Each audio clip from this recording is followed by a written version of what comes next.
Good afternoon and welcome to Teleislas News with the most important news of the day.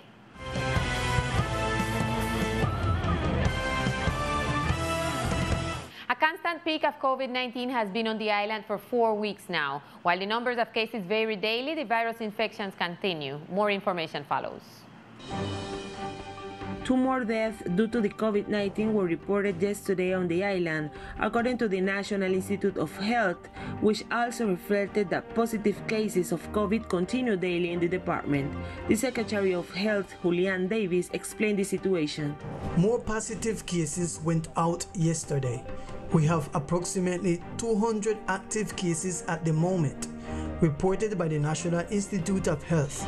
COVID ICU bed occupancy is at 82%, with 14 of 17 beds occupied. On the other hand, the Secretary announced that there are patients pending to be transferred to the interior of the country and gave the vaccination report to date. There are some patients pending for referral, with a higher degree of complexity of care.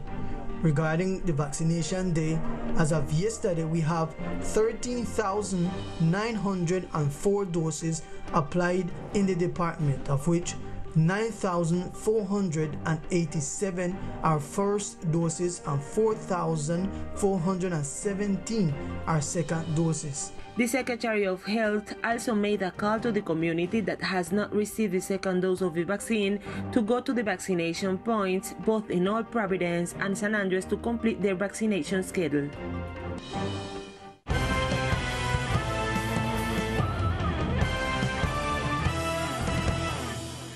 Much attention at the Coral Palace from the Office of the Secretariat of Agriculture and Fisheries. We have important information about what will be in effect beginning on June 1st. Here is the news.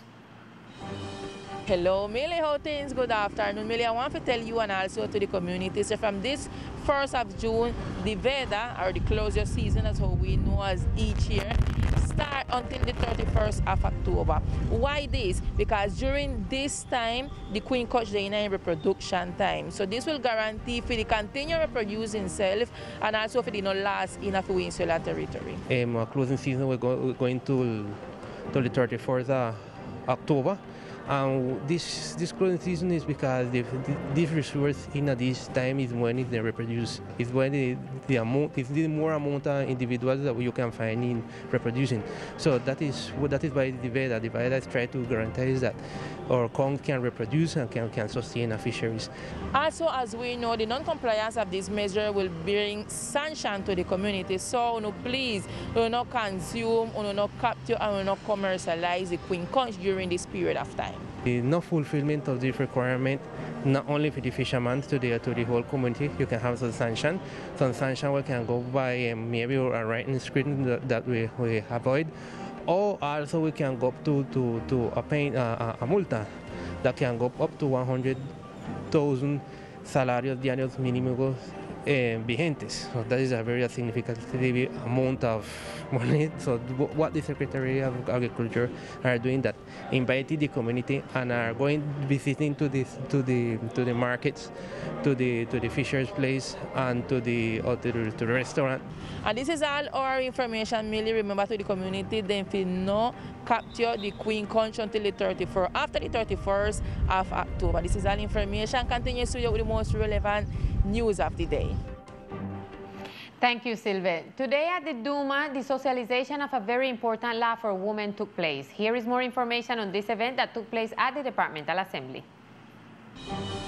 Good evening, Millicent and Ali TV viewers who are connecting with us in Teleislas News. I say hello from here, from the Departmental Duma, because right now the Ministry of the Interior is making a socialization of a law that wants to create a commission for the women's equity in different territorial entities of the whole country. They are here telling all the deputies the importance of this project.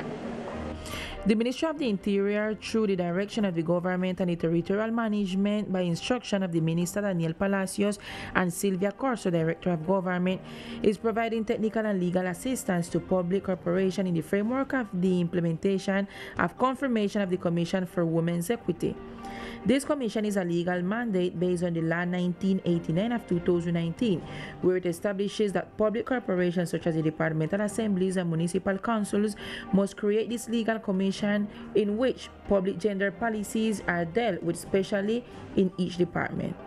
The Ministry of Interior wants to remember all the community the importance of this law because it involves the woman in different spheres of the community, of the public community and also the political community. Today we are going to discuss what this law consists of, its legal arguments, its normative arguments, as well as the draft ordinance through which this commission is created and the draft internal regulation through which once of the commission is created, its regulation must be created and all its guidelines to be followed must be given. This is all the information and report from here from the Duma of our department. Continue to listen to more important information in studio. Thank you, Alice. And considering the current crisis, it is important to open up opportunities for underprivileged youth to have access to higher education. For this reason, ICETEX opened a call for applications so that the afro-descendant community can access higher education at the national level. In that way, they can be prepared for the future. The forgivable credit for Hippolyta scholarships is aimed at young professionals who wish to pursue master's degrees or short courses in the best university abroad, which also includes airfare and student support, where up to $78,000 will be financed for the benefit. The Secretary of Education, Lucila Morelos, extended the invitation to raizal students to participate in the call for applications. Es una convocatoria que está abierta. It's a call that is open until September 30, so it is important that our young people also know about it and can apply it, because it is for Afro-Colombian, Black, Raizal, and Palenquero population. So since we are included, the idea is that our young people also know about it and can apply for these scholarships. By accessing the ICETEX website, interested parties can access information about the scholarship named Hippolyta. Likewise, the Secretary of Education will be disseminating through official means a link through which they can directly access the call for applications. Thank you, Gisela. And in a closed-door meeting, local authorities and companies met with the Vice Minister of Water and Basic Sanitation to learn about the renovation of networks that are being developed on the islands. Here are the details from that meeting. A meeting was held between the governor of the department, the Secretary of Public Services, and the company Veolia with the Vice Minister of Water and Basic Sanitation, Jose Luis Acero. This to know details of the renovation project of networks that will be advanced in the archipelago and would have an investment of 3,000 million pesos. In the meeting, 5 projects were discussed, 4 in the development in San Andres and 1 in New Providence. The first 4 address the island of San Andres and the 5th the island of Old Providence. We are talking about the sewerage master plan that addresses entire District 4 Guinea Hen, where when heavy rains occurs, there is flooding and it affects the community. What we want with this is to mitigate these impact in the channel, these waters that could be infected into the aquifers. For the next project, which is the renewal of networks, in this 3rd phase, we remember that the 1st and 2nd phase is in execution and are to be completed in the coming months, in which an important investment was made. Now in the 3rd phase, there is a reformulation because some adjustments are being made. The 3rd project that was discussed during this meeting was the expansion of the networks in the rural areas of the island, and the 4th project will be the optimization of the sewerage network of the District 4, and the 5th, the dredging of the freshwater dam in Old Providence. Regarding the dredging of the freshwater reservoir dam, what was reported was the study and designs that were delivered that the contractor and the corporation was approached to explain the result for all the studies and designs that were generated. Next June, the governor and the directors of Veolia will meet again to learn about the progress of these projects. Alice, thank you very much. And in other news, an administrative turnover or shift has taken place regarding the municipal animal shelter known as the COSO. For years, this space was under the administrative jurisdiction of the Mobility Office. According to Secretary Jose Manuel Torres, since December, it has been under the responsibility of the Public Service and Environment Office. Sí, el COSO municipal. The municipal animal shelter was under the administration of the Secretariat of Mobility until December. We are currently looking at the missional aspect of the shelter as it is being transferred to the Secretariat of Public Services. All this to optimize the service of the municipal animal shelter. And after the bill that seeks to declare the island architecture of the archipelago as national heritage was approved in the third debate in the Senate, we wanted to know the opinions of some of the leaders of the archipelago.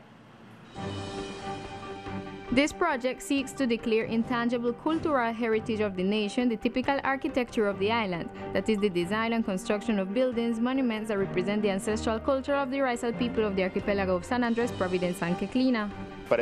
Very important that we as a government, as an island, we can promote initiatives like these, since a great part of these structures have been lost with the passage of Hurricane Iota. From the Secretariat of Culture, we really support these initiatives since it is important to promote what is ours. So I think it is a moment when we can all come together to strengthen our culture through this bill. It is a project that will definitely help the culture of the raizal ethnic people. This is to safeguard all the native architecture of the raizal people. This is to guarantee, take care, and preserve the traditional techniques of our ancestors with the work of wood, the shape, the balconies, the design, the structuring. All that is what this law will guarantee.